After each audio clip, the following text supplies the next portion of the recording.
Pinpoint weather on NBC5 News is brought to you by the Cow Creek Umpqua Tribe. Hey, welcome back at NBC5. Sunshine out there and mild temperatures, 4 degrees warmer than yesterday morning at this hour at 64.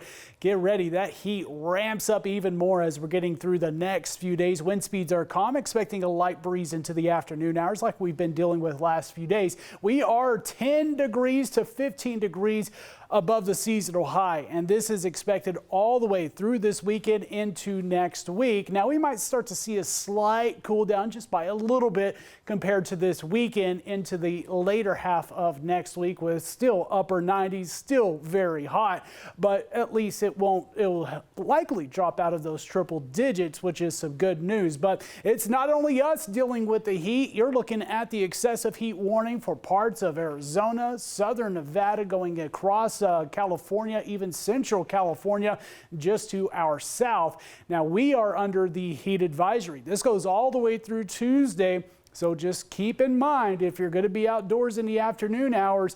I know it's a busy forecast for this week. People being outdoors, mid-90s to triple digits.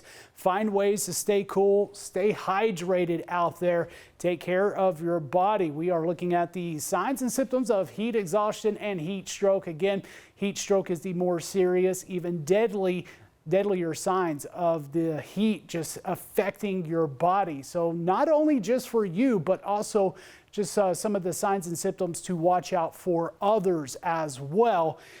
Other people might not be taking care of themselves as much. So keep that in mind. Make sure you are finding ways to stay cool in this heat. We've got 80s, lower 90s east of the Cascades today. 98 here in Medford, Grants Pass, Cave Junction area. Still going to be in the 60s for the coastline. Models haven't done a really good job the last several days for the coast, keeping them much warmer. But in actuality, they've stayed into the lower to mid 60s. Now, we'll likely see a warm up for this weekend with that offshore wind kicking up for the Brookings area. Checo effect for them. We see the northwest wind, again, a slight breeze this afternoon. Nothing too significant, 10 to 15 miles per hour.